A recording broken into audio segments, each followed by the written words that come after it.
Good evening, everyone. Welcome to the FearFans podcast. I'm your host, Don Elmy, and with me is my co-host, Nick Millet. And so today we got a great show for you tonight. We're covering one of our modern favorites, and look who's finally back joining us. Jill, you're back. Hi. Hey. Hey, it's great to have you back, Jill. Yeah, I'm like, okay, how do I do StreamYard again? No, just kidding. It's been a while. Okay, glad the link is good. So, here's our first here, Tom? Tom. Hello, thank you so much for tuning in. And so tonight we are covering one of the modern classics, and its 10th anniversary, and it's The Conjuring. And wait, here, Tom. Here, I got him.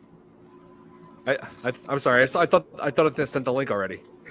I got him. I'll get him. Leave it to me, Okay. John. Okay, Tom. My apologies, man. I thought I sent you one. My bad. I guess it just didn't go through. I'll be more careful about that next time.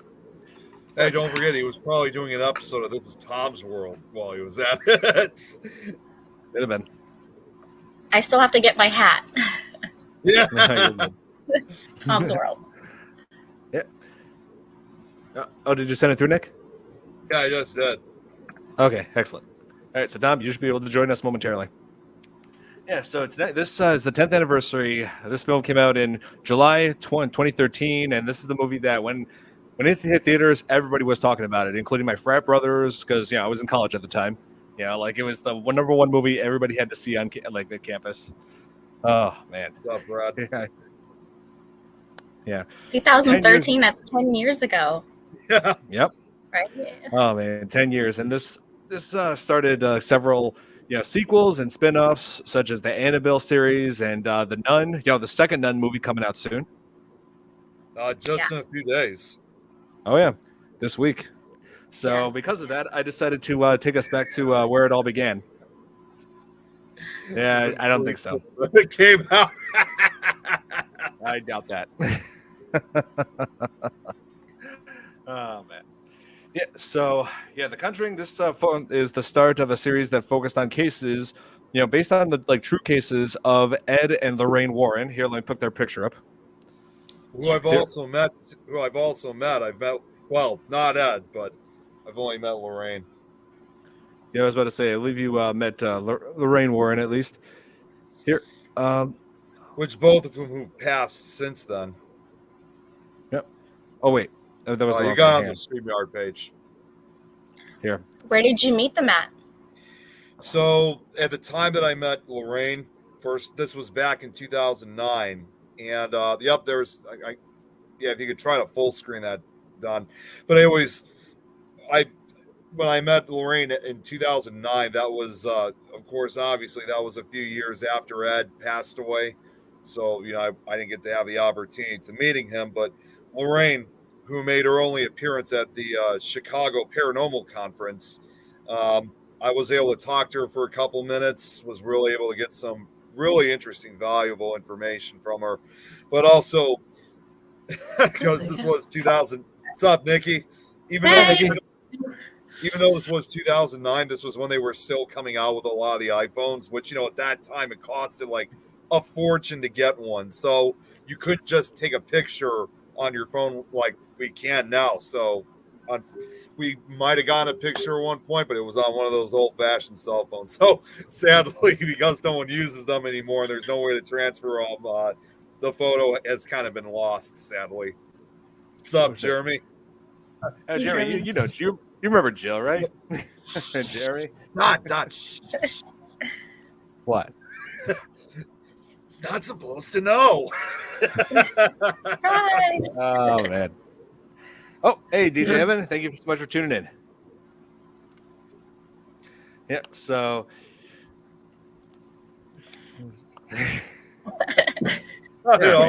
stranger. Jeremy. Yeah, so this movie focuses on the true case of the Perrin family haunting, and here we got another guest join us. Oh wow, here I am finally. Hey, Tom. Nickel Tom. Hey, man, it's been a hell of a week. I'll tell you what. Hey, Tom. How you doing? Tom. Yeah. I about a week ago, I had a little accident at work, and I split my head open. I got 5 staples in the back of my head. I'm supposed to get removed tomorrow. But then 2 days ago, I found out, well, yesterday actually, I found out I have COVID too. So you do? Oh yeah, it's fun. Oh man, it's been a never-ending bad luck sequence. Like last weekend, me and my goddess, we were away in Atlantic City. I lost $300. Oh my god! And then I come back and I split my head open, and then 3 days later I find out I have COVID. So those are my 3 things. So hopefully it's done. You're just going one down. You're just going one hell of a road right now. I know. Well, that's in addition to my mom having her COPD stuff and my sister having breast cancer. I mean, it's just been never ending. It's a lot of fun. Anyway, how are all you doing? doing okay. Yeah, well, I used to play in Arkham City and all that stuff. Arkham what are you on now? Arkham what? Arkham Knights, and I'm wrapping that up on this coming Thursday, and then moving on to Uncharted Drake's Fortune, because a lot of people have been wanting me to play that. There you go. What's up, Sarah? Oh, Full House. Yeah, that's right. Yeah, it is a full house. We haven't had something like this. All right, I'm Uncle Joey. Oh, look at me! I'm Uncle Joey. Yeah, nice. My sisters loved that show growing up. But let's see. So tonight we are covering The Conjuring, released in 2013, and focuses on the true story of Ed and Lorraine Warren's case with the parent family haunting. True story. Yeah, true story. They did tweak some of the facts in this. It's a true story in the same fact that Return of the Living Dead was based on a true story. And the only reason that was based on a true story was because they injected electricity into a dead body and it flopped. And then they made a whole movie based on that.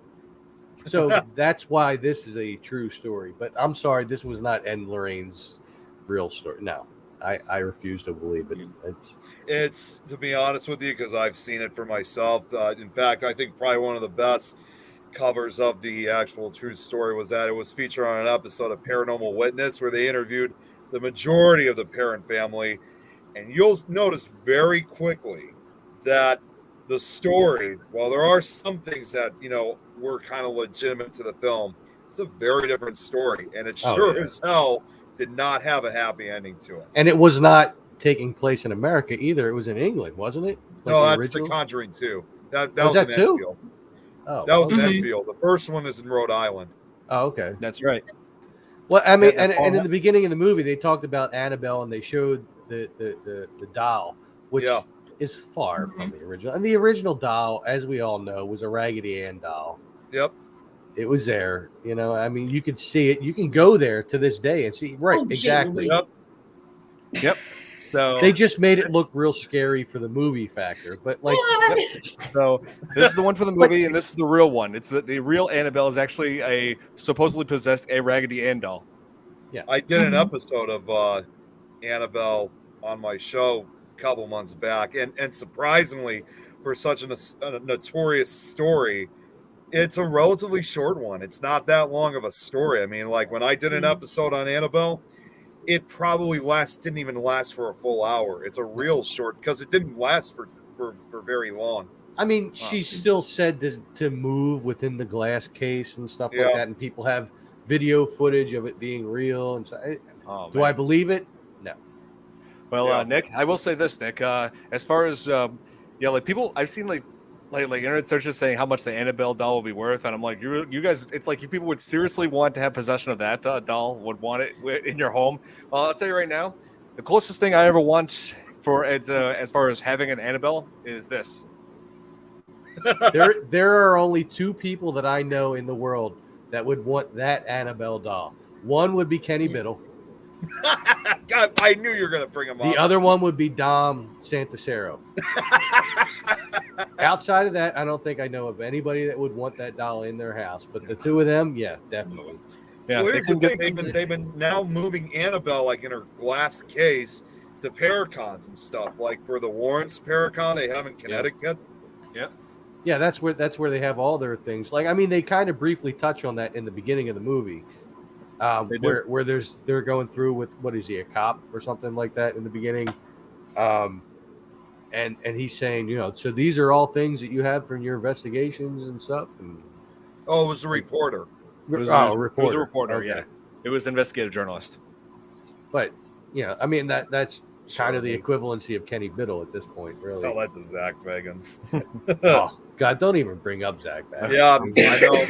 Oh my I God, don't it's understand demons I and don't I'm possessed, and I feel so bad. No, let's not talk about Zach Bagans. So, Well, Sarah makes a good point. Tony Sparrow, who's the Warrens' son-in-law, yeah, he's the one who's. See, it's funny. After when Ed and Lorraine passed away, it was originally their nephew John Zaffis who took over for a couple of years, and now it's kind of under the custody of Tony Sparrow, who I've actually spoken to a few times on Facebook. I'm good friends with him, actually. Oh, really? Nice. but there's another guy that has had Jen? that has had some contact with the Warrens too in his life. Chris DeCesare, Yeah. the ghost boy of Venetia, I think it is, like however that's pronounced.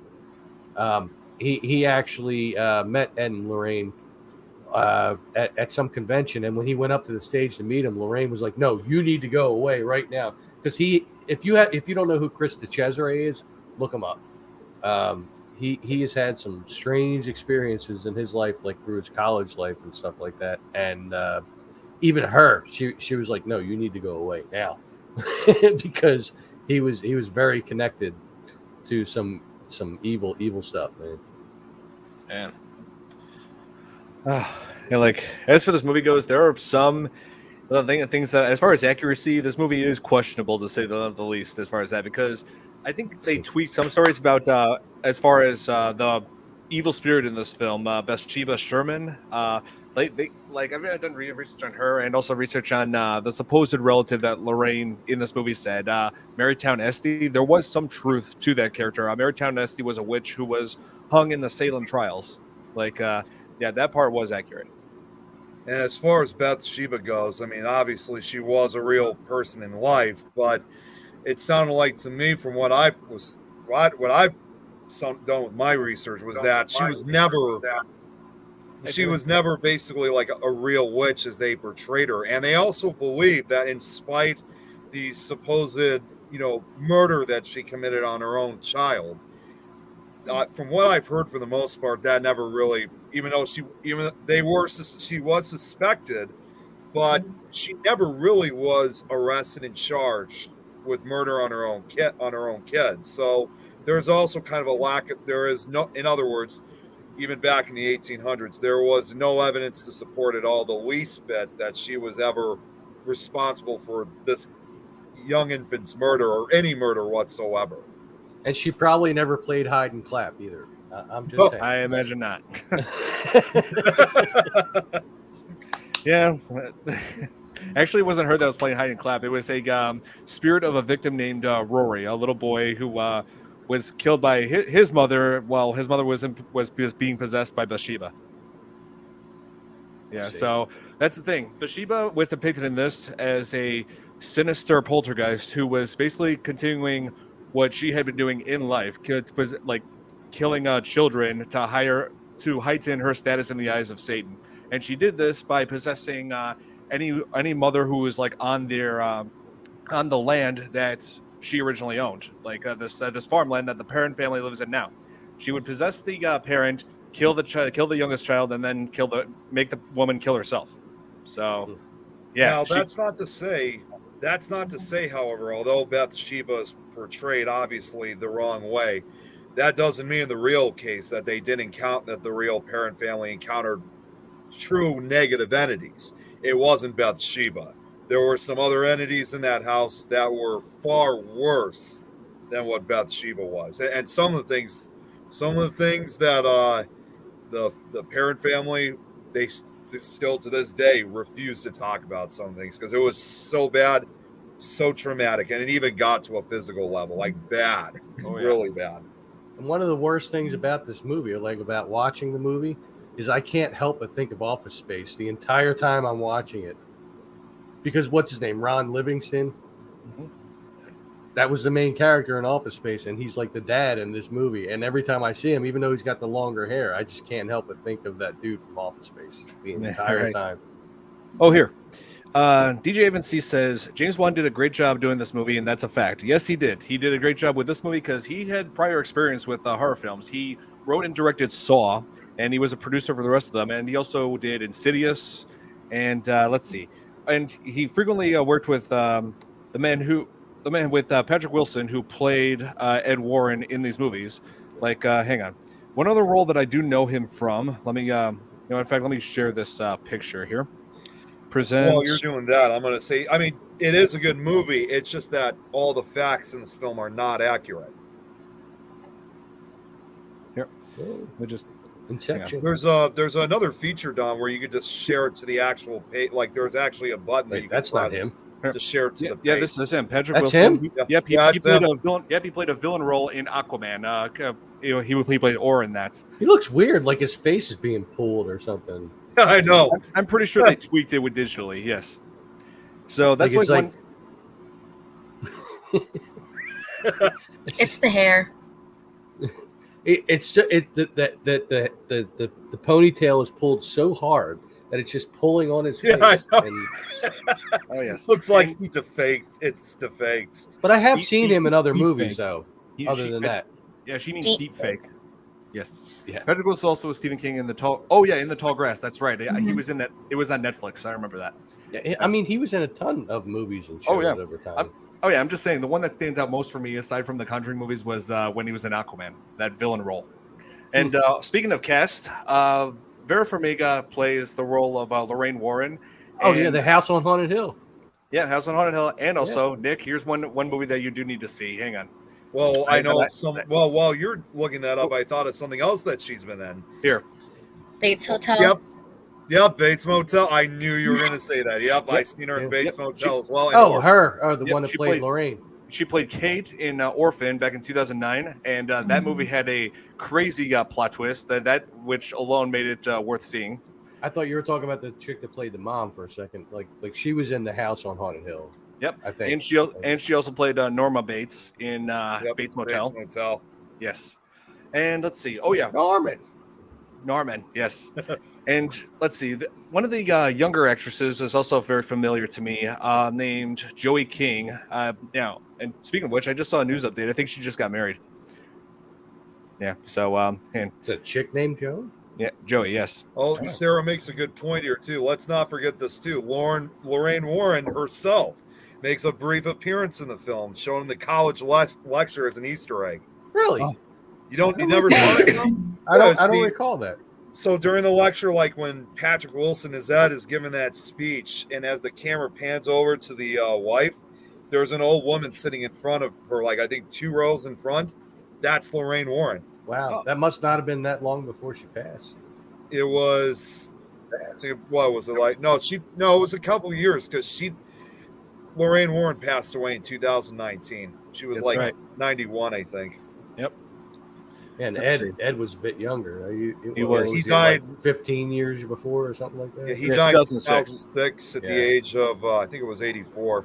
Wow, I actually got the year right. I'm amazed.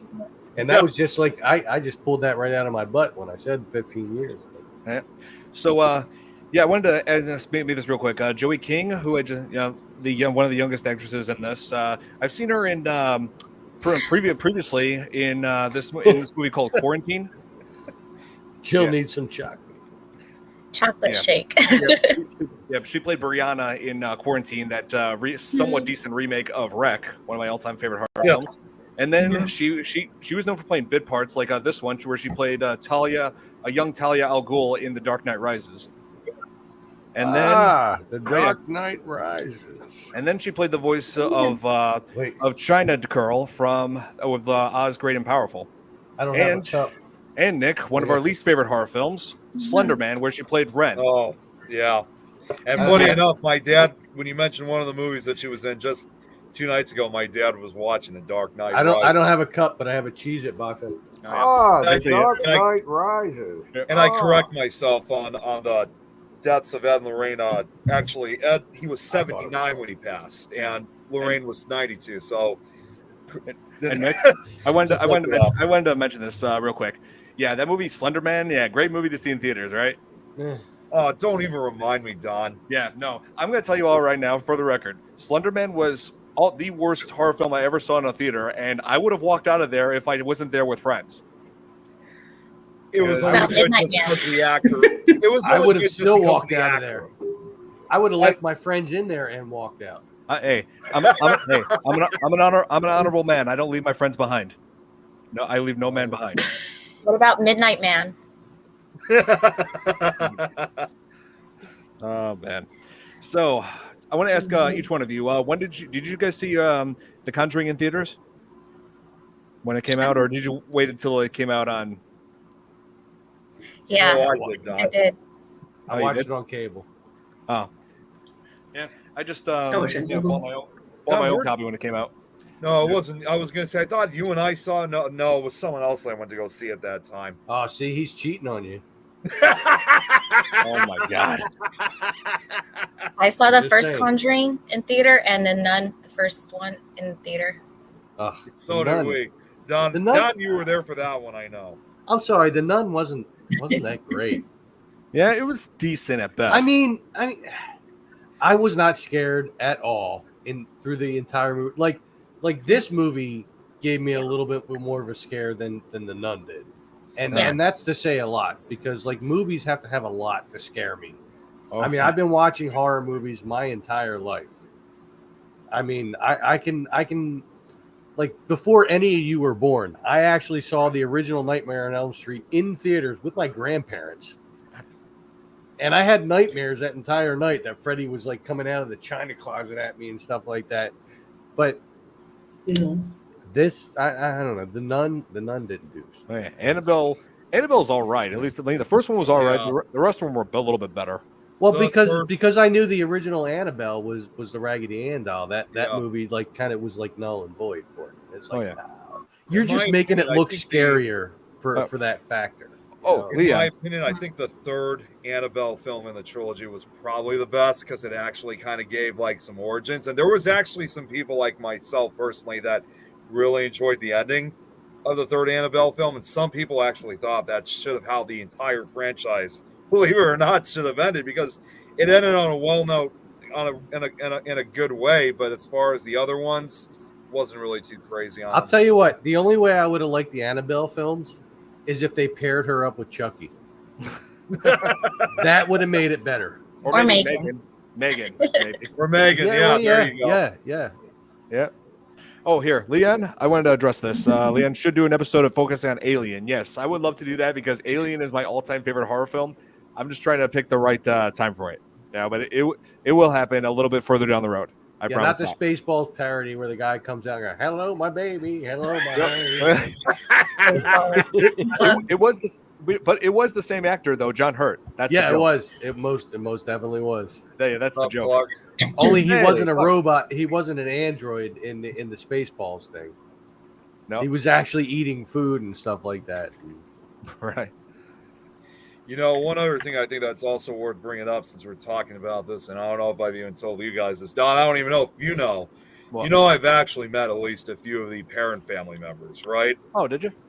I've met Andrea, who obviously is the one who speaks more about this than the rest of her family does. And I actually saw her earlier this year at I actually saw her at ParasiteCon in Ohio.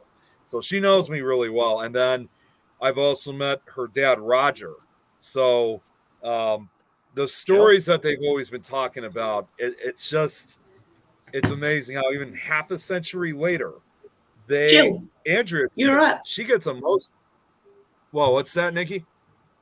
Gillette, she's like disappeared. Oh, she'll be I'm back. guessing she's having issues with her Wi-Fi. It'll be so big. Be back. Oh, what? Now she did too. Wait, should I do it too? I'm just No. eating.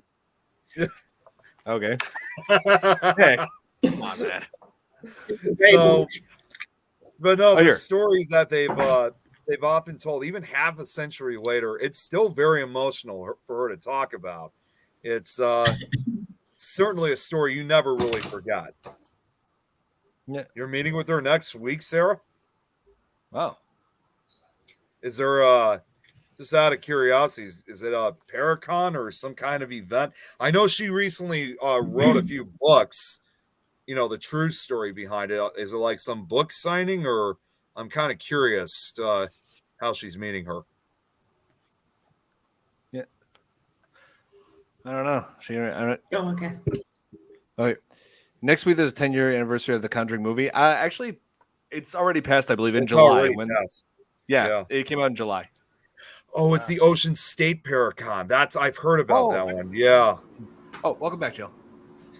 That's somewhere I think on the hell's Ocean State Paracon. I've heard of that one before.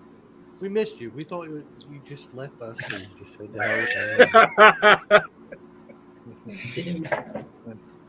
hell. Nick, wanted to talk about what the most terrifying moments of the movie. Which one? So, Nick, what was the most terrifying moment of the movie for you? It's kind of hard to say, honestly. Just did. Just pick one. See, it's damn. I mean, here, come back to me. Okay. What about you, Jill? I was joking. I said Annabelle. That creeped me out in the beginning. Oh yeah, sure was creepy in the beginning. But they kept inserting it throughout the movie. That's from what their she was house meant to do. museum. She was meant to creep you out. That's why they made her look so creepy. I mean, but she was not. As I said, she was just a Raggedy Ann doll. I mean, it was. Yeah, that's right. I mean, they figured a Raggedy Ann doll wouldn't do it to scare audiences. They needed to create a scary as hell porcelain doll and just call it Annabelle. I think it would have done better for the franchise if they would have just kept it true to life. Would have been a lot more creepier. Like if you'd have seen a Raggedy Ann doll moving, like you see some of the video footage of her in the glass case, and you just see the head moving slightly, well, the arm moving slightly. I mean, that creeps you out a lot more than these movies. Oh yeah. Well, I can tell you guys one thing. I mean, this definitely creeped me out, and it's not necessarily from the movie, but it seemed like there was some kind of connection to it. And Don, you've been through this area yourself, but a few years ago, we were driving. I think I was with someone else, but we were driving through a town called. No, we were. I think I was with someone else, but you remember this, right? No, I'm saying with another friend. Don wasn't part of this one. But we were driving in a town called, Don, you know what it is, in a town called Wilmette, which Wilmette, it's actually a very historic town area. They got a lot of these old historic Victorian houses, which I would not be the least bit surprised if some of them are haunted. But we were driving down one of the streets and it was getting dark. And as we're driving, we see one of these houses that's got one of those turret towers, if you will, the turret rooms. And I see something standing in the window. And I'm thinking to myself, at first, I thought it was just somebody just looking out the window because it was 6 o'clock in the evening or so. Yeah. And as we got closer, and I didn't even realize it until we got close enough. I looked up and I could see red hair. I could see a small figure. And the next thing I knew, it was a Raggedy Ann doll that was standing out in the window. I'm like, what? I was like, holy shit. I was like, oh my God, that's Annabelle right there. There's a Raggedy Ann doll in the window. Oh my God. So my friend at that time wasn't able to see it because he was driving, so I was the only one who saw it. That kind of freaked me out. Yeah, well, I'll tell you what, the one part of the movie that would have scared me if they didn't put it in every single one of the previews would have been when the mom was there and then you saw the hands clap behind her. Now, if I had not seen that in the commercials, that probably would have got me. But because they put it in every one of the previews, I was waiting for it. Oh yeah, DJ talking about that too. Saying the hand clapping, where Carolyn gets lured into the basement and gets stuck down there, and has only matches in order to see. And the spirit of Rory was saying, "Hey, want to play hide and clap?" Yep. Had that not have been in the previews, that would have got me. But it was in the previews, so I was expecting it from the first time I saw it. So hey, Bush. Well, and the other thing too, I got to add too, as far as this Raggedy Ann doll that I saw in the window, this was also during the middle of summer, so this was not like a typical Halloween decoration. This was still June or July that I saw this thing. It was weird. And another pretty disturbing at the beginning of the movie. Like right when the parent family moves in, and their dog Sadie just refuses to go inside. Sadie, I think it's like this collie dog, I think, and so Like a refuses to come mix. inside, and then they found the dog dead the next morning. So I'm guessing Bathsheba killed the dog because the dog was the only one that realized at that point that something evil was lurking inside that house. I mean, they did something very similar in as far as just getting rid of the family pet in Paranormal Activity 2 with Abby. Like the spirit, the evil spirit, the demon attacked the dog, and on that part, that actually disturbed me because I actually love German Shepherds. Well, as far as I can tell you, Don, if you didn't know, I mean, as far as the dog dying in the movie, that once again didn't happen. Oh yeah, and not to mention when you're That was another Hollywood added thing. Yeah, now that I think about it, like once you're halfway through the movie, you actually forget that the family even had a dog. Like it's introduced and then it goes away, like and forgotten. Now that you think about it, yeah, I know. It's like. Sorry, guys. It's like the movie doesn't really give. It's like the movie doesn't really give you that much time to really care about that much about the dog. It's like sure, it was shocking when it happened, but then you like forget it like halfway through the movie. Yeah, not even halfway, like a quarter of the way, really. Yeah, I kind of forgot about it. Yeah, about a quarter of the way myself. Because then after that, it's when it starts getting more intense with the girl sleepwalking and this and that and blah blah, and then the whole thing in the basement. Yeah, but Sarah makes a good point, like you just showed Don about that animals. Yeah, they're really sensitive, not just to the change, but also to the energy surrounding it because they're susceptible. They're able to see things. We see that all the time in a lot of these. You see tons of videos of like dogs and cats like reacting to things that like aren't there. That's very common. Well, that's not always the case. Some animals do adapt to new environments. Like I helped my aunt and uncle move into a new, much bigger house last year, and they have 2 dogs, Rigatoni and Cannoli. I know they have the best names. Wait, are they Italian? No, I'm just saying. Rigatoni. No. Rigatoni is a golden retriever. Cannoli is a Cocker Spaniel mix, and both of them love me, especially Cannoli. Every time I go to their house, she's just like, "Oh my god, it's my favorite human. It's Don." But they adapted pretty well to the new setting, So they love it there. They love jumping in the pool. It's me, Adonio. I had Mario in my head too. Yeah, Mario. Well, it's not only. Well, I mean, you make a good point, but you have to remember too when it comes to animals, like encountering, it's not necessarily just the setting that would change them. It's what's in the house that would get their attention and change everything. Yeah. That's why, once again, they're susceptible to certain types of energy around the house on these locations that, we ourselves are unable to see or hear on some occasions. Yeah. Much like Clark is saying here. I think they kill the pets and animals because they're supposed to be our guardians, like cats, especially. Well, if they're guarding your spirit while you sleep in the house, they're supposed to be a protector. So the spirits will attack them first because that's a threat. Well, not only that, but they see on a different like visual level than we do because like they might be different color blinds and stuff like that. But like they can see things that we can't because they have more of like a nighttime vision than we do. Yeah. We were just discussing last week that some canines actually do have night vision. They can see in the dark much better than humans can. Oh, That's more like common with wolves than anything else. Yeah, exactly. It results back to the wolf pack thing, right? Which all dogs come from, really. Yep. When it comes down to it. Here, dogs. Oh, that's right. Red light demons. What the hell is that? Red light. You really want to know? Not sure. Do I really want to know? The red face demon. Yeah, you know what I mean. Oh man, and I like how the Warrens, they just take a very their whole investigative approach in this is where what happened, Nikki? I'm good. I'm good. You know me. I just disappear. Sarah, I don't know if I want to know that about red light demons. Oh, Jesus. But isn't this the movie that started all the movies with the Warrens? This was the first one, right? Yeah. Yes. Red face? Yeah. This was the Although first that's one. not And to say, that's not to say, though, however, there, like if you look at other older films like Amityville, for example, even though, of course, it doesn't have the Warrens in it, No, it doesn't. that was based on one of their Yeah, cases. they definitely were involved in that, but they weren't in the movie. No. But this was like the first movie that actually had them like involved with it. So right, like this movie really does have like an Amityville horror kind of a vibe to it. Well, Yeah. and also let's not forget they Possessions. mentioned about it.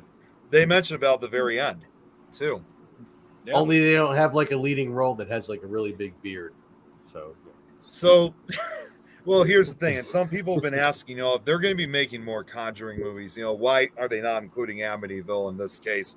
Though it was featured in the opening of the second. Well, although it was featured in the opening of the second one, they said the reason why is simply because there have been so many Amityville movies made over the years. As a matter of fact, What's his name? Did one? Deadpool. Oh, Ryan Reynolds. Ryan Reynolds. Yeah. He was in one of them, and Yeah, that was actually a really good rendition of it. To be honest, I did like that one. It was a remake. Yes. Yeah, I mean, it was actually really, really good. I actually enjoyed that one. I mean, again, the What's story's Ryan not Reynolds? accurate. The story's not Well, accurate. I but love it's still Ryan good. Reynolds. No gay. That's I the swear one. to God, but I love Ryan Reynolds. He is awesome. I have always said when he was in this film, this was Ryan Reynolds before he became Ryan Reynolds. That was Before Before he Deadpool. became Deadpool. Yeah, Before- that's yeah, what I before- mean. This was Ryan Reynolds before Ryan Reynolds. But in addition, yeah, I mean, I got all these like movies that were made. In throughout all the all years. fairness, Green Lantern was Ryan Reynolds before he became Ryan Reynolds. Oh yeah. Sarah, He hates it. I got Here. it right here. Yeah, yep, the original version. That's the one with Yeah. Mario Kidder, and also with Josh Brolin's dad. Yes. The point What the I'm hell is his saying. name? The point I'm saying basically about these films is that there have been so many of these movies so many of the story, many movies of this case have been made that they said this is the Josh only case. Brolin. What's Yeah. that? Yeah, they said that's the only James case Brolin. they're going to be. That's James the only Brolin, case they're James avoiding because if they make a Conjuring film with Amityville, they're just simply basically making another Amityville movie. And most importantly, they just thought if we were to make something like this, we might as well just add it to the Amityville franchise. It would not be considered a Conjuring movie whatsoever. That's right. Yeah, and we already got tons and tons of Amityville horror movies. Now we've I got got these too. Yeah, These are now everybody's ripping them off. video ones. Oh, VHS, Amityville 1992. I remember that one. Amityville New Generation, which the cover is actually covered by a little Ouija board, which was kind of a cool bonus. Yeah, And then, of course, undoubtedly, the Amityville Dollhouse. Oh, that one was a joke. It was a joke, but it was better than those lame, low-budget films that have been made over the last couple years. You know, there was another movie that had a Ouija board on the cover of it that had Tawny Katane in it. Oh man, what the hell was that called? Oh no, I was thinking Witchboard, but yeah. Witchboard, yeah. That was an awesome movie, man. I'm This is sorry, another like as two. far as 80s Ouija board movie, that was awesome. Yeah. These are the only other two Amityville films I got. This is Amityville: The Awakening that was released back in 2017, which is, even though it's not true, it's a legitimate film actually focusing on the house. And then this one is The Amityville Murders, which came out a few years ago. This is a legitimate story where they actually focus on the murders. It's kind of like a remake of Amityville 2: The Possession. And the original house is demolished, right? No, it's still standing. No, Really? it's up. still there. Yeah. I thought the original house was demolished. No, So it's yeah, still up. it's no. What they did was, You know what? We should all meet up there and hang out for a weekend. Well, the problem The is boathouse? the The farmhouse. boathouse? Is it there Yeah. still? Yeah, it's still there. It's like a 300-year-old farmhouse. I mean, They how opened it for much of a Fear investigation. Fans podcast, I mean, come on. If we all Oh hung my out God, there for Jeremy. the night and just did a live feed throughout the night, Oh my God! can you imagine? Field. Oh my god. But Clark to Kent's answer in. your question, no, Yeah. they never did. They never did demolish the house. What they did, however, with it though, was they remodeled it, because obviously with Amityville, the one thing that was always noticeable about that house was those half moon eye-shaped windows. Yes, That's what made it so notorious. So in order to basically, but it was the same with all the houses in that area. That like a lot of them were the same. yeah, a lot of them were, but this was the one that got the most attention. So in order to try to basically cut down on all these crowds that nobody in this neighborhood wanted, they repainted the house. They took the eye windows out. They replaced them with regular ones. Of course, that didn't fully stop everybody from coming out, but it's now a different appearance. Oh yeah. The house is up for sale. See, So- all the more reason buy we should all meet up, rent the house for the weekend, I think and it's just for stay sale. there and do random Maybe. live feeds while we're there. Yeah, do the Fear Fans podcast of Amityville Horror, the original. While we're Exactly in there. my point. Yeah. We could all do that.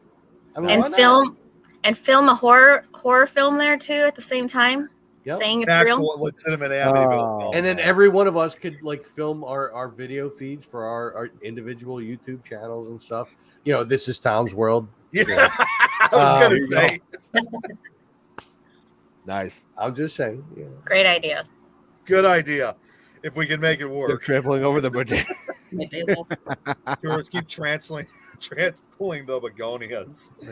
Nice. Hey, what's up, Kate? Kate's in the house.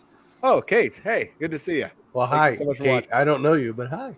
Kate, she's she actually lives in our area, but she's a new viewer and supporter of the network, as well as a few Cool. of the others Nice. I'm a part of. She's really awesome. Oh yeah, and I just gotta say, one scene that I do love in The Conjuring is like the whole investigative approach that Ed and Lorraine take. Like when they first they'll go over like the audio footage, and they took the interview at the house, and they discovered that Carolyn's audio was cut out. And let's see, then they went over some of the facts that they discovered about Bathsheba, about her history, about how she met a man, had a baby, and then sacrificed that baby to Satan, and then she went out and hung herself, and it happened right at 3:07 a.m., which is the time that all the clocks in the house stop. Every morning, the clocks stop at 3:07 a.m. That explains that. And that And tree also- is still there, right? Yeah, and if you That listen, is. and if you listen carefully throughout the movie, there is a little bit of creaking noise, which is a reference to her hanging. So Yeah. that noise indicates that she's her spirit is close by. Mhm. Oh, yeah. It's crazy. I mean, I've seen a ton of videos that like people go out to this location, like to the filming location. Now, is it the original location? We don't know. We don't know for sure. You know what I mean? But it was the filming location for the movie. And I've seen people go out to it and they film the tree and all this other stuff. Has anybody had any evidence? No. Yeah. Oh, there you go, Nick.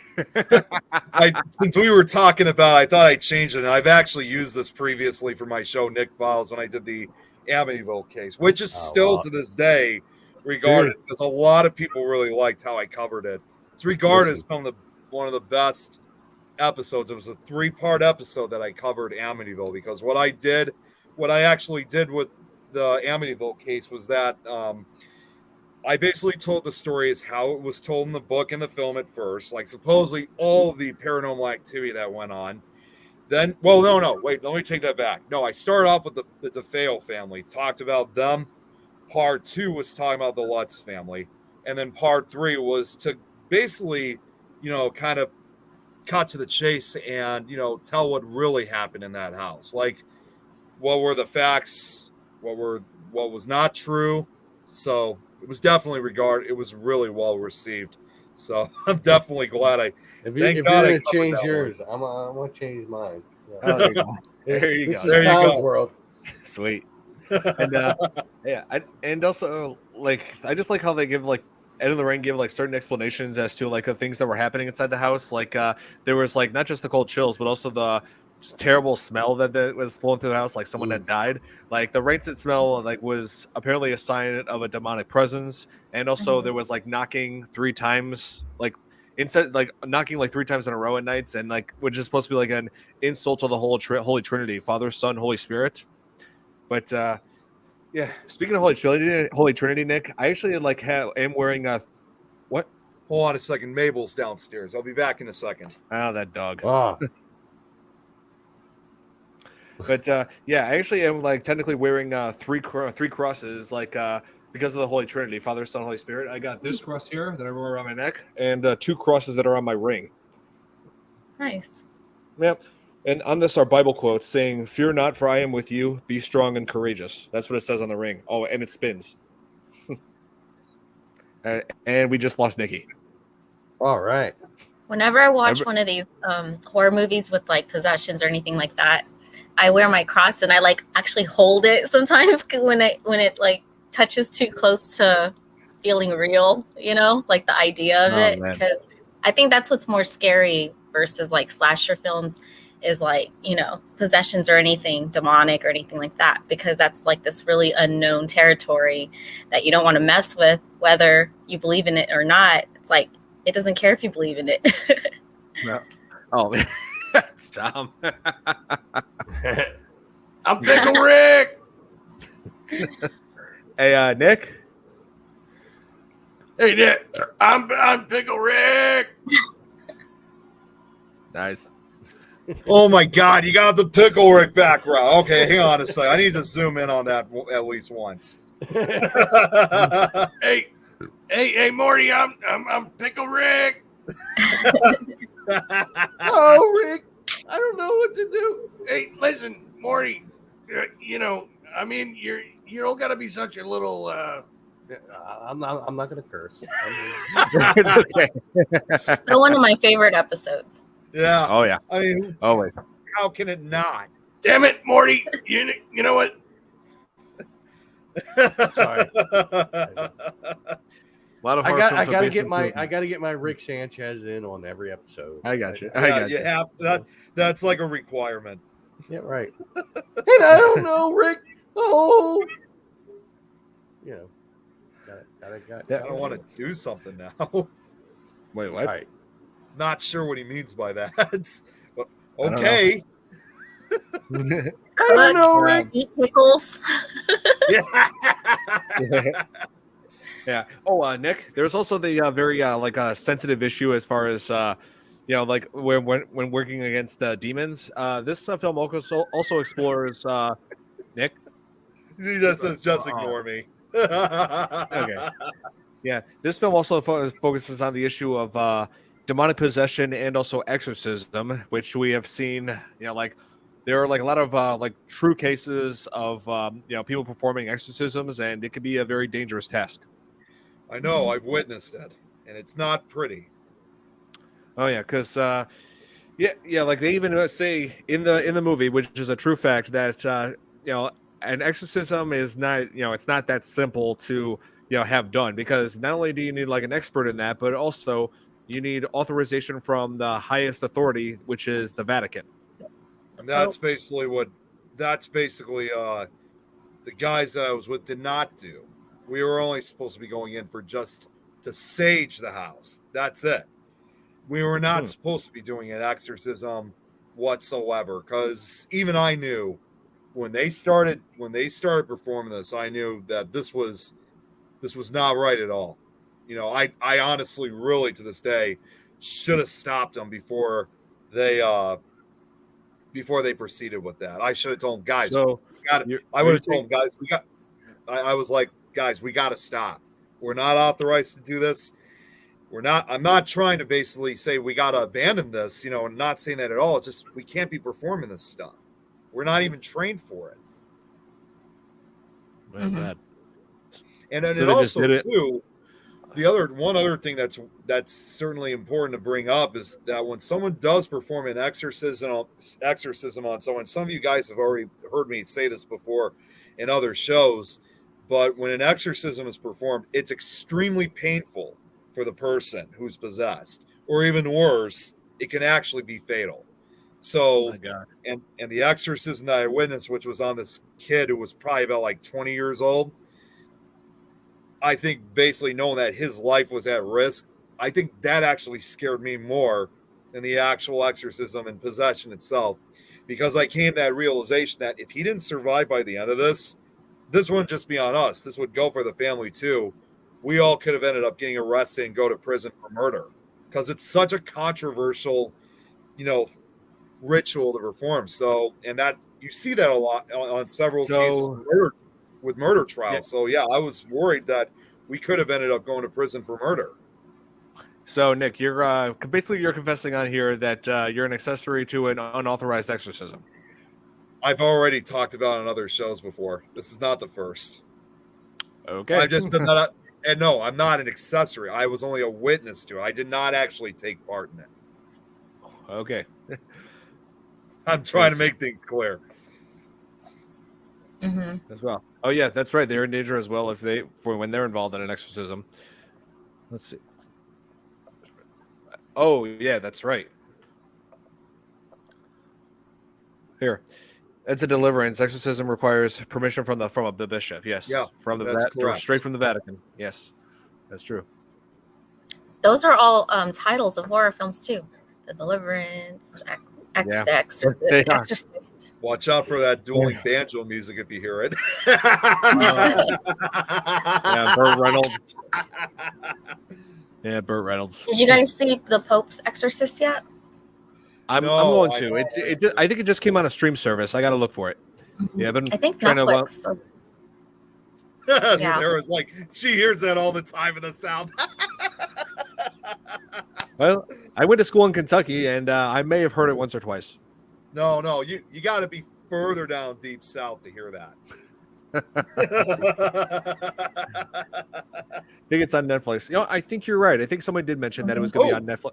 Oh, Thomas lost his connection. Oh, damn. He froze. What do you got there, Nikki? Oh, Nikki, your mic's off. Your mic is mute. It's her haunted doll. Sorry, even this thing bloody scares the shit out of me. It's my daughter's little. Me too. The dolls that move, like their eyes when you lay it down and open, I'm like, take that doll away from me. I don't like that. Jeremy, are you still on?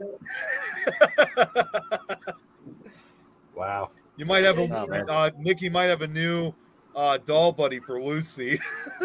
Oh God. Oh man, I would hate to go to that. What? Oh God. What? Moving eyes. No, Sarah, that's not going to happen. No, I don't like moving eyes. That doll looked like Peter Falk. Yeah, no. Like, pardon me, I just got to ask you one more question. I'm just saying that. Yeah. Oh, Like Columbo. Jeremy's still here.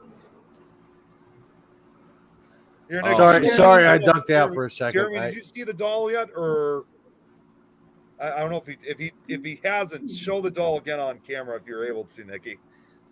She already threw it. I'm telling you, it looks like Peter Falk. Like, pardon me, I just got one more question. I'm just saying, I don't want to bother you. Oh man. Jesus. All right, now let me. I'll zoom in on this one.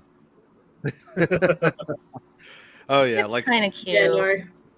Sarah's like, need to send it. Wait, need to send it to the island of the dolls in Mexico.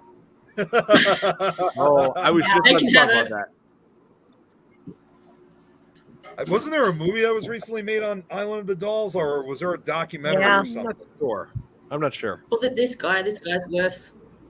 And Ghost Adventures What the went there hell? too. Wait. Oh my God! That's the one that is looks like. creepy with the eyes. That's the one. That's the one that looks like Peter Falk.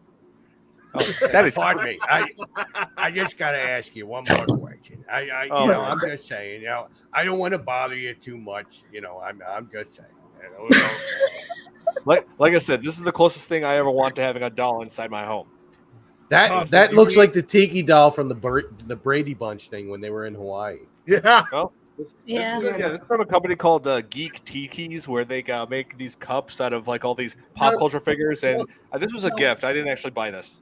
Now, granted, I made that reference to the Brady Bunch thing, and I'm the only one that probably remembers that episode I because saw none it. of you are. Oh I yeah, saw it. okay. I saw it when I was really I'm young. not that old. Well, Jarrett, Don, be ready for this. Lucy's next picture Oh, God. will be with you. You better be ready for it. And I know Lucy, and wait. Jeremy, I haven't gotten a picture with Lucy yet. What the hell? No. No. You have to babysit Lucy. Nice. Oh Yeah, no. man. Oh. Oh, So maybe I did. He said apparently Yeah. I did. I guess I just didn't remember. So Nick, you were saying earlier that the true story of the parent family investigation from the Warrens ended badly. Why don't you explain about that? Okay, so obviously, I mean, I know some of you guys know already, some of you guys don't know, but it's unlike in the let me start off with this. Unlike in the film to begin with, where like the wife of the parent family went to the speaker that the Warrens were having, that never actually happened. They the Warrens basically randomly showed up at their house one day after one of the neighbors kind of witnessed some of the activity. Oh, hey, how you doing? Yeah, it was just so random. They were not expecting anybody, and they keeping it real short because obviously the actual story is a lot longer. But they did do an exorcism. At first, it started off as a séance, and the mother, one point, supposedly did get possessed, not exactly in the same way like you see in the film, Right. but this exorcism that they went through was, for the most part, kind of more of a failure than a success, because she actually almost died as a result of the exorcism. And it was reported, in fact, that Roger, her husband, some websites say this, others say doesn't say that, he actually apparently punched Ed Warren because they thought they killed his wife, and he threw everybody out of the house. And it was fortunately she was revived, but she was never the same again.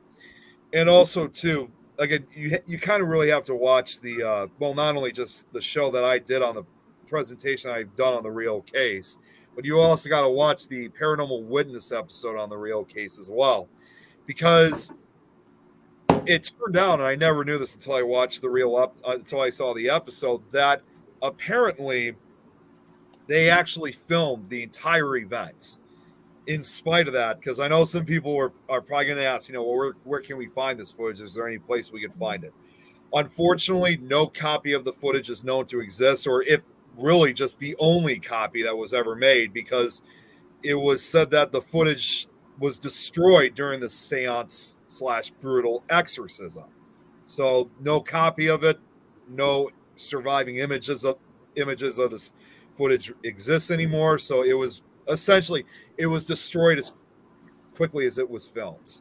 My God. So it's like a lost film, but sometimes if you kind of think about it, it's probably best that film is destroyed, because who would really, I mean, if it was really that brutal, who would want to see something like that? I know. My God. Yep, Yeah, no, Carl. Now, what Jeremy's talking about, and what Sarah, we've actually interviewed one of the investigators, Carl L. Johnson, who, he was just a teenager at that time, and we've interviewed him on a previous show. And Jeremy, we got to get Carl back on at some point as a guest. We're overdue, but his account of what he talks about is just, I don't even know really what to say. And he's still doing investigations. He's been doing this for now over 50, if not even 50 plus years. And Jeremy makes a good point, saying that Carl was going to be portrayed in the movie, but it wasn't going to be in a positive light. But yeah, Don, if given the chance, if we have Carl L. Johnson on Supernatural Talk, that is an episode you definitely have to watch live, because you're going to know a lot more truth to the real case, because he really knows a lot. For sure. Yeah. Horror. Amityville Horror. Oh yeah, definitely. Dawn of the Dead, probably. Alien for sure. Dawn of the Dead. That's a legendary film. Yeah, my all-time favorite zombie movie, Dawn of the Dead. Yeah. Oh, here. Don, show me my. No, I did see it, Jeremy. I did remember when I showed it, and I did recall that. And then I did get a picture. I just forgot about it. And yes, Sarah makes a good point that Carl does do a podcast. I don't remember it being called Panoramic Perspectives. It was before it was called Demonic Duo. Haven't really seen him do the show lately. I would have been notified about it, but yeah, he has a show of his own along with On Things. No, not on Things Network. It was well, we actually did offer him of coming on to the network, but I think because again of their schedule and because we have a show that's running around that time, we weren't able to get him on. So he's not with James Anito anymore, really. That's not the same Carl that's on Things. No, that's Carl Albertson. No, I'm talking about Carl L. Johnson. Okay. All right. Yep. See, yeah, that's his Facebook right there. Oh, I was about to zoom in for it. That looks like a coin.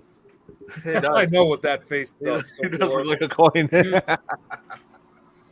You know, like a half cent from like the 1800s or something. Right. Yeah. Oh man. But I gotta say, like, even though the ending of this movie isn't entirely accurate, but it was very shocking to see. I mean, it was just again, I'm kind of in cross between the real case and the film. I mean, it's just really kind of hard to say. I mean, it was definitely a good film. It was just that I think even the Parent family have pretty much have said for the most part that they would have wanted to see more of the true aspects of it than what was portrayed in the Conjuring film. You know, I am just now seeing your name. Oh my God. Did you change? God damn it, Don. He did. No, he didn't. He didn't have control over it. It's only you and me. I did not change it. I just now noticed it says Pickle not. Niggle. It was not me. He's not under our account. I mean, yeah, I can't. It's like I didn't even know like I don't even know how to control like the part to change the name here. Like it's like I hardly know half of the streamer's controls, and I'm still learning. You really think I would want to mess with it while we're on a live show? You're the only one who can control it. I just happened to notice it when I looked. I'm like, wait, Pickle Nickel. Hey, you know who else might have control? Jeremy. That's very true. That's very well. true. Wait a minute. I would have seen him on the bottom here. Well, he's been commenting. Oh, and you know what? Sarah makes. How can I even forget this? You mentioned Sarah makes a real good point of something too. Carl L. Johnson was also on Mike Ricksecker's documentary, The Shadow Dimension, which me and Tom McNicholas were also a part of. So even I forgot. We were in a documentary series with them, but in separate episodes. Yeah, not this time. Not this time, sadly. This is Tom now. And when I said ignore, that explains why. Damn it! Oh man. Good God. Clark. Yeah. Oh man. See, it wasn't me. I just happened to notice it. I'm like, wait, Pickle Niggle. Yeah. One aspect of this film that I know is definitely made up is where Bathsheba creates like this image of Ed and Lorraine's daughter in a river, like coming up with a warning saying that they should get out of there, you know, and saying that by threatening their daughter. Yeah, I know that was all BS. Yep. I'm thinking there's no way that had to be made for the movie. There's no way. Jeremy here's his view on the film. It was an excellent film, and accuracies aside, it was excellent. The entire series is excellent. It is. I love the second film as well, and third one isn't half bad. You know, the Nun sucks. I'm sorry, it really does. I like Insidious. Although Insidious is awesome. Well, I will say this: I did like again with the Nun. I like how they did make that connection to the main Conjuring series, like near the end of the film. Yeah, that I actually did. I mean, I wasn't crazy about it either. It was nothing but jump scares. You know? Well, no, it wasn't meant. I wasn't scared of it. That shocked me. Like that made total sense. Like how it was connected. Yeah. They just did nothing but like try to do jump scares, and it was not accurate at all because I didn't jump. Well, you know what I mean? It was a few of these jump scares were fairly well timed. You know, I had a suspenseful buildup in some points, like especially when when what was it? Carolyn was trapped downstairs and like the ghost appeared. Oh no, they did it great in The Conjuring, but with the Nun series, no. Oh no, with the nun, yeah, like some of the jump That scares. was like The Exorcist 2.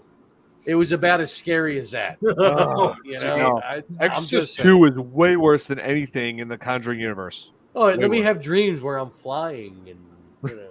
Well, you're flying in this, that's just the deleted scenes of This Is Tom's World that no one gets No. to see. Well, you know, you don't get to, listen. You don't get to see them because I am flying. Yeah, And, this isn't flying. This is falling from the sky. That's right. I'm gliding. I'm gliding from the sky, like what are those bugs? You didn't get that reference, did you? No, I didn't. Toy Story. You got a friend in me. You got a friend in me. Yeah. Left foot, right foot. Oh my god. Family Guy reference. Yeah, I know. Oh, here. Who will see the new? Oh yeah, we're excited to see the new Exorcist movie. We're excited to see that. We're excited to see the new Saw movie, Saw X, or Saw 10, whatever they want to call it. I'm not really that excited about the new Exorcist movie. I mean, I watched the two previews that they put out, and I'm like, I like if it had been one chick in it, like instead of the two little girls, then I don't know. Oh, yeah. The fact that they have two girls in there, like, I've known you before. Do you want Reagan? Reagan? Are you looking for Reagan? Like, yeah. Oh, hey Nick, look at this. There. You got a friend. That's my all-time favorite episode of the Twilight Zone. Classic. Oh, here. My son wants to see that one with me. I want to see that. The new Insidious. I need to see. Well, that one old episode on the Twilight Zone where the one guy was like in the town all by himself. That was the same town that they filmed the Gremlins in and all that. Oh yeah. Oh here. Sarah's saying Back to the Future. Sarah's saying Saw X is going to hit deep since it really seems like they're torturing medical staff. Yeah, crooked medical staff because they promised John Kramer that they were going to remove his tumor, but he only finds out they did absolutely nothing but basically con him out of his money by. Isn't he dead by then? No. This is a prequel to Saw 2. Oh, okay. So, yeah, we did, Jeremy. We did mention about it. Yeah, he did mention. But in real time, he is dead now, right? Yes. I was going to say he is dead. Yeah. Because in the last one, I think he was dead and somebody else took it over. Right. Yeah, of course. No, he's dead. So. Yeah, maybe we should cover the first Saw movie. I want to play a game. You may want to wait actually till next year, Don, to do that because next year will be the film's Saw's 20th anniversry. Jesus well, Christ. not entirely. If you count the short film, the short film came out. There's a short film? Yeah, there was a short film which they had made the year before. So before they expanded it into a full feature film, I did a reaction video on it a little bit ago. I never even knew about that there was a short film. I only knew about the official franchise. I want to play a 20-year-old game. What were you saying, Don? But yeah, same director and then the same actor was in it who played Adam. He was in it. So he played basically was in place of where Amanda was, that bear trap, that game. So, yeah, they depicted that they made it all into a short film. It was about, I want to say, it was about 10 minutes, but how the hell did I miss that? I don't know. I honestly really had no clue that this even existed because you got me as to why you haven't heard of it. But I cannot think for the life of me. But yeah, it is available on YouTube, so those of you who want to check it out, it's worth seeing. Yeah. You know what else is available on YouTube? This Is Tom's World. I knew you were going to say that. I'm sorry. No, you have to say that. That's a requirement. Right? This is Tom's World. No punctuation, no spaces, no. Jigsaw is back with a vengeance. Yes, he is, for sure. Oh man! And so, what do you guys think about the design of Bathsheba? She was really, oh my god, really disturbing looking in this movie. Yeah, I mean, I watched though. I definitely love the first movie of this, The Conjuring. It was definitely good. The second one, where they focus more on the original story over in England or whatever. Like I think they did that whole story a disservice. Really. Well, here's the thing with Enfield. That too is also inaccurate because for the most part, again, since I covered the true story on my show, the Warrens really didn't have very much to do with Enfield. No. They just came like the Enfield poltergeist. Yeah, they just came like basically briefly just to visit for a few days, and then they were gone. I don't even think they even did an investigation or anything like that. Not if really, anything, it was trying to remember who that other investigator's name was. He was the one that really did most of the work. He passed away over 15 years ago. Damn it, what was his name? Ed McMahon. Oh. No, it's Hi-oh. Where we reach for the stars and grab them. No, it's like really nagging at me now. I cannot even think of the guys. Maurice Gross. That's who it was. Maurice Gross. Nice. He did most of it. He really, up until his death, he was the one who really talked about the true case of Enfield. The Warrens, there was like rarely, if ever, any interviews at all with the Warrens that talked about Enfield. and he had a lot of like videos that you can still find on YouTube today. Well, Maurice Gross, a little girl just sitting there with her raspy voice, like, I showed that on my show. So, and Maurice Gross, not only is there that documentary film that was made in the early 70s, late 70s, excuse me. There's also a tape recorder that he kept, and he often usually played this on multiple occasions of the ever-changing voices that the youngest daughter was supposedly speaking. supposedly is the key word there. Look at this. I'm going to start having a drinking game when someone self-promotes. There you go, Tom. Now you got to. Well, you know what? Listen, if I'm going to be on the show, then you're going to be drunk by the end of the show. I'm just saying. Subscribe to Don Elmy's channel. Watch more FearFans podcast. Stay tuned. That's right. Stay tuned for the PlayStation 5 live stream on Mondays and Thursdays. We wouldn't make it to an hour. Make sure you tune in once a week to This Is Tom's World, because I tried to do a post once a week, or I go live. So like you can subscribe to the channel at This Is Tom's World and make sure you hit the notification bell. That way you'll be sure to be notified as soon as I upload videos, or if I intend to go live, which does happen like once a week. Clark, you may want to change that to 21 and over, because there's going to be people now drinking. So may want to switch that. Not 18 and over. Oh, Make I can't. Mine's plus. gone. So I'm done drinking for now. Well, until the end of this broadcast, until I get more beer downstairs. But oh man. Clark. Yeah, no, that would be a great drinking game. Every time somebody says This Is Tom's World, take a drink. People will be drunk by the end of the podcast. That's why I'm saying you better switch it. Yep, there you go. See, he switched it to 21 and over. There we go. There you go. Yeah. Oh, yes, guys. If you guys haven't seen this, what Jeremy just wrote, he's self-promote, trying to win Face of Horror 2023. I already voted. Don, have you? Well, listen, Jeremy is pretty scary. Jeremy is pretty scary looking. I'm just saying. No, I love you, man. I'm just messing with you. Yeah, I know. Do you realize, by the way, I gotta say this for Jill. Do you realize that it's now been over almost a year since we did that live stream? We saw Jeremy's head being completely shaved. Well, I wasn't there for the initial shave, but I think you were there for that one. Yeah, I was with him. Yeah. Wasn't it in October or something like that? Yeah, it was like October, I think. Yeah. It's been almost a year since we had Jeremy on. We had to cover Killer Clowns from Outer Space, which we did right before his surgery. I did that for him. Sarah, that is definitely not going to happen. I am not over. No, September 9th. And I've been growing my hair for over a year now. And here we have. Yeah. There you go. It might,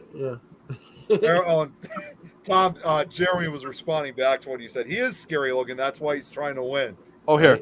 I wanted to bring look, I look like Norman Reedus, so I think I beat you. Yeah, Norman Reedus. Nice. Yeah. Hey, Daryl Dixon's coming out soon. Well, I look like everybody says I look like David Boreanaz. Angel. Yeah, I'm Angel. Herbal essence. Yeah, Clark. Yeah, Jeremy. Yeah, he's That's what welcome I to come. use. I want to say Jeremy is welcome to come on here anytime. Yeah, I would love to have you back on here, Jeremy.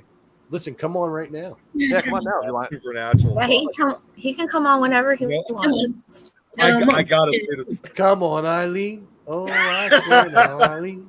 I gotta say this right now when because you know what, I got a better joke for this, for what Sarah said. Overdue for me shaving my hair. I would rather put duct tape on my hair before anybody could cut it. Hang on. Hey, look, my hair is longer than No, yours. Gorilla now. Glue. Yeah, Gorilla Glue. Glue. No, better yet, Hair gel. No, you combine Gorilla Glue and duct tape, it'll never come off ever. There you go, Nick. I got it for you. Yeah. Listen, don't make her bring out the duct tape. Yeah. Well, we have had 6 people on here before, Jeremy, so it's not entirely. There's 5 of us. Yeah. We Do have not use Gorilla Glue. I know. No. Okay. Enough Gorilla Glue. Hang on. Well, you know what? Sometimes I still wait. You know what? Sometimes I still tell people you should do that. Then you can sue the hell out of them for it. Okay. It doesn't say on the disclaimer you can't use it. Yeah. Hey Nick. Wanted to ask you. I just thought back to this character in the movie called named Cindy.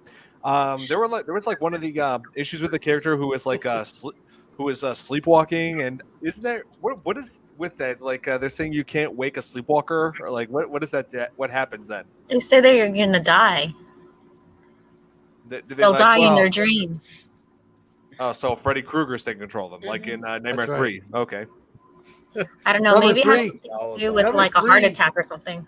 I'm sorry, you mentioned number 3. Yeah, I think it's hot. That is the best Nightmare on Elm Street ever. Dream Warriors, come on. Oh yeah. That is the mecca of the dream of Nightmare on Elm Street. I mean, I love the first one a little bit more, but I will say this: Nightmare on Elm Street 3 is so much better than the sequels. Other sequels. Well, I'll tell you what. Number 2 is the worst. Yeah. It is the absolute worst. Wait, which one?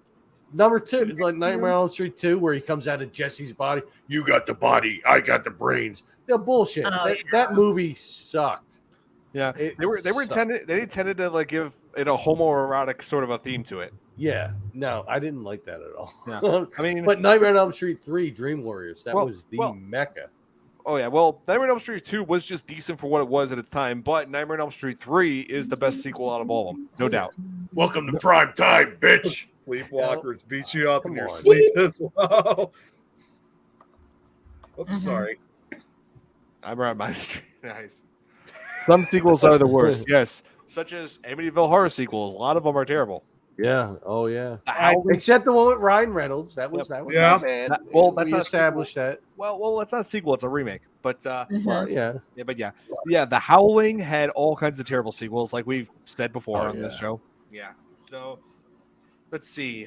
Some of the Friday the 13th sequels are decent, but it has like a few bad ones.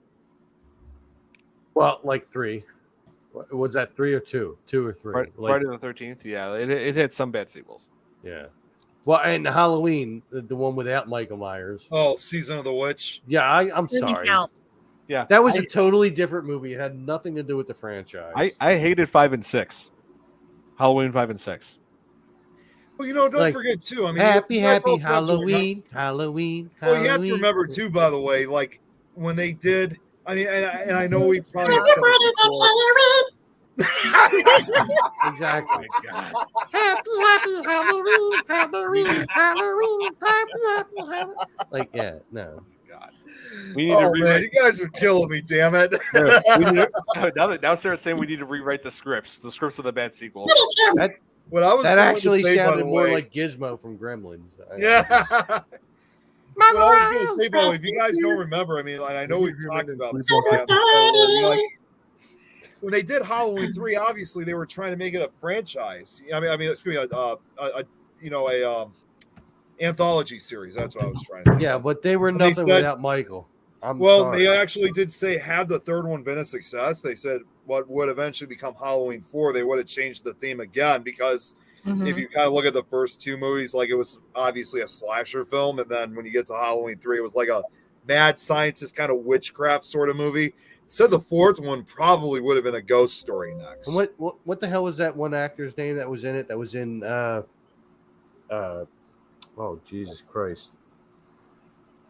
The one main actor that was in that. Tom Atkins? Yeah. Yep. Don, you and I've met him. Yes, we have. Yep, I loved him in let's see, The Fog. Creep Show. The Fog, Creep Show. Let's see. He had a bit part in Lethal Weapon.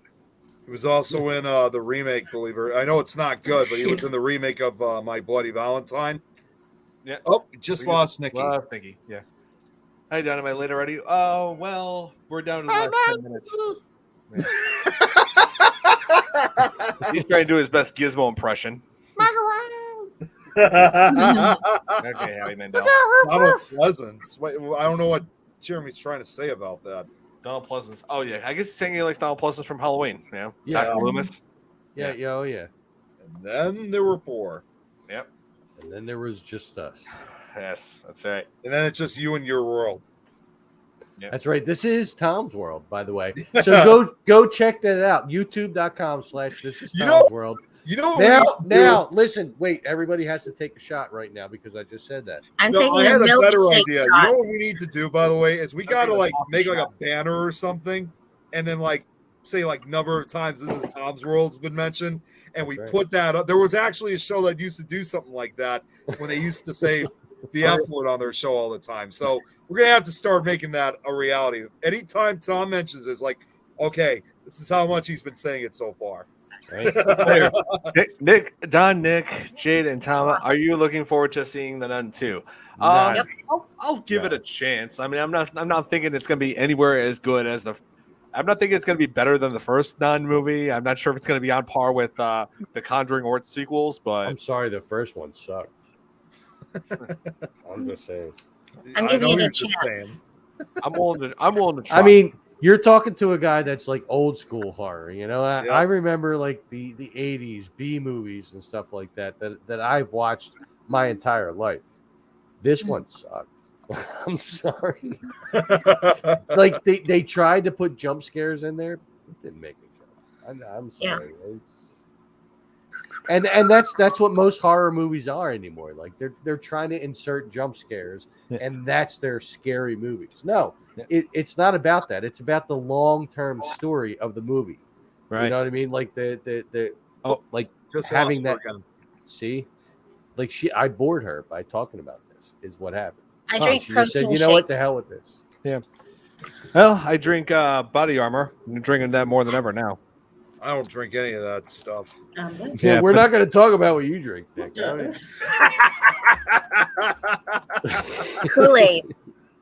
Kool-Aid man. Yeah. Oh yeah. I just had a thought. It was Tessa Farmiga's character that Maurice Shatner. What? I'm not sure what this is. I don't know what when you first said that, I thought you said Maurice Shatner. I was like, what is that? Will Shatner's brother? Or? Shot her in the arm. I'm going to try something out here, guys. Hang on. Let's see if this works. Listen, wait. No, I was shot in the arm. Oh, whoops. Sorry. That was my fault. Yeah, you did it wrong. Yeah, well, I got it, though. Yeah. Oh, man. But yeah, Jeremy, we're gonna have you. I would love to have you back on here again soon. I missed having you on here. Done. I actually wanted to ask you. Oh, go ahead, Joe. Go ahead. Have Jeremy on for like Alien or something. I would love that. Yes. You know, we need to also have on because I know Jeremy would come back for this. This was a film that we were talking about, but we still haven't done an episode yet. Because not only would you get Jeremy on for this. Right. You would also get Greg on because I remember that they were interested in wanting to do see, Jeremy has kind of read my mind. A Stephen King tale, which would be undoubtedly Salem's Lot. That's the episode you get both Jeremy and Greg on for that. Just got the Blu-ray. All right, Nikki's back. You good, Nikki? Everything good? Yep, all good. All right. Nice. Any Stephen King movie, I'll be there. Okay. Let's see what else I got. I'm for The Shining, so. Yeah, I've got The Shining. I've got Carrie. I haven't done that one yet. Let's see. I've got nothing. Yep, I've got The Shining. I got Carrie. I got The Stand. So Do you have the sequel though? the Or sequel. Salem's Lot. Oh, Return to Salem's Lot. No. Nope, just the original classic. Oh shit! I forgot to turn on my dad's air conditioner, and it's really hot here. Oh my I god! should have turned that on like an hour ago, and I totally forgot. And which means mine's not on in my room. Oh. So it should be a fun night for me and my COVID. Oh man. Yeah, that's what Jeremy was asking. Oh yeah, I haven't been able to find the sequel. I want to see it though. I'm interested. Oh, very quickly, since I just made this banner, this is just the guess that I've been making about how many times this Tom's World's been mentioned. 20. I don't think it's been 20. I don't think it's been 20. Maybe 4. You have the Shining sequel. The Shining sequel. I've been watching it on HBO Max. So. Doctor Sleep. Doctor Sleep. Yes, that's right. It's not bad. It's all right. It's pretty good so far. Let's see. The TV miniseries was not on par with the one with the Jack Nicholson one. I mean, it's like I know what Stephen King was trying to do. He was trying to like make a miniseries that's more faithful to the novel, but it just didn't have the same. It just didn't have the same impact as Stanley Kubrick's film. Jeremy, that's where I got the idea from. I remember when they did that. Yeah. Well, and you also have, you have to. Well, what I will give one positive thing about the TV miniseries of The Shining is that, unlike the film, I mean, everybody in the original film did great, but with the TV series, they shot it at the actual Stanley Hotel. Really? Yeah, they did. Yeah. So pretty soon we're gonna have to cover The Shining. Yeah, I would love to tell you, man. And Jeremy, we would love to have you on for that. So. Name a week where you're available. Excuse me. Yeah. Did you see on Evil Dead Rise that they did the Shining elevator scene? I love it. Yeah. Listen, on Evil Dead Rise, they had a lot of little Easter eggs. Yeah, they did. I mean, was it worthy of being called Evil Dead? I don't know. Listen, speaking as an Evil Dead aficionado, no, I don't think it was. No.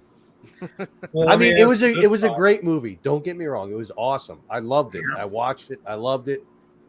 But listen, as you all know, because I've showed the little clip here, that me and Dom actually interviewed 2 of the women from the original Evil Dead, Betsy Baker and Teresa Tilly.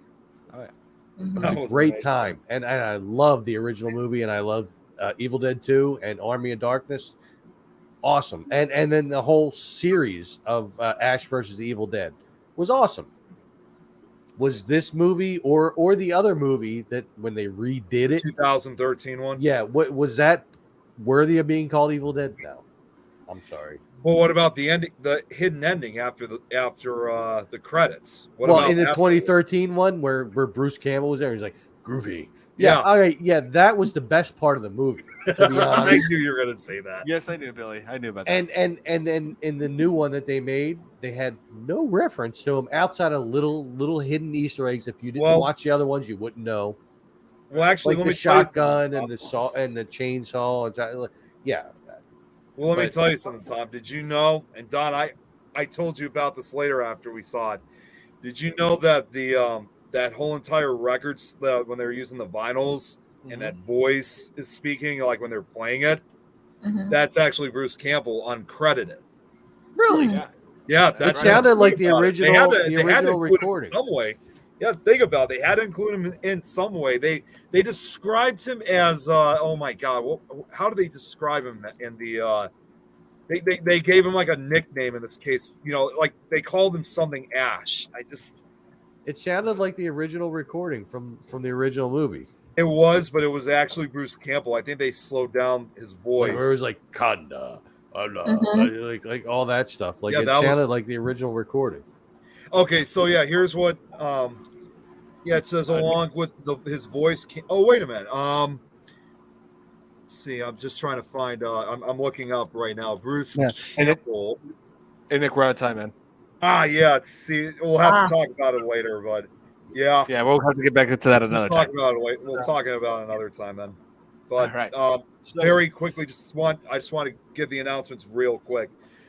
Tomorrow, there is no Nick Files. However, there will be on Thursday and Friday. We're actually going to be kind of making this like a crossover with To the Grave and Back and The Frighteners, because Jill, this is one that you've actually seen before. I'm going to be doing that special presentation once again on the Great Galveston Hurricane of 1900, because we are getting close to that anniversary, which is the deadliest natural disaster in U.S. history. It's certainly one you guys want to check out. Again, it's well over 2 hours. It's also it's a pretty serious one too. Might be emotional for some people, because it's not only about history, it's a sad story. And for Supernatural Talk on Thursday, Jeremy, I know we're about out of time, but remind me who we have on quickly. But other than that, that's and also I almost forgot. Tomorrow night, I'm going to be a guest once again on Kat Hobson's show. I think it's at 7:00 tomorrow night. What am I? Yeah, we got Greg. Speaking of which, we have Greg on Supernatural, which will not be a 6.5 hour show like last time. It's a long show. Yeah, we can talk about that later, Tom. But but yeah, I'll be back. We're gonna talk about your long Kat show Hobson's later. What? You said we could talk about that later. I said, what? We're going to talk about your long show later? No. Oh. No. I'll be on Paranormal Experience tomorrow night with Kat Hobson, which is a radio show, but it's going to be a lot of fun. So definitely check it out. For sure. So Jeremy, let me know when you want to join us on do an episode covering something from Stephen King, whether it's Salem's Lot or The Shining. Yeah, let me know when you're available for that. We'll set something up. So I'll let you guys know what we're going to be covering for next week. But till then, thank you guys for tuning in, and we'll see you guys next week. And I'll let you know what we're covering. So have a good night, everybody. Night. Night. Good night, everyone.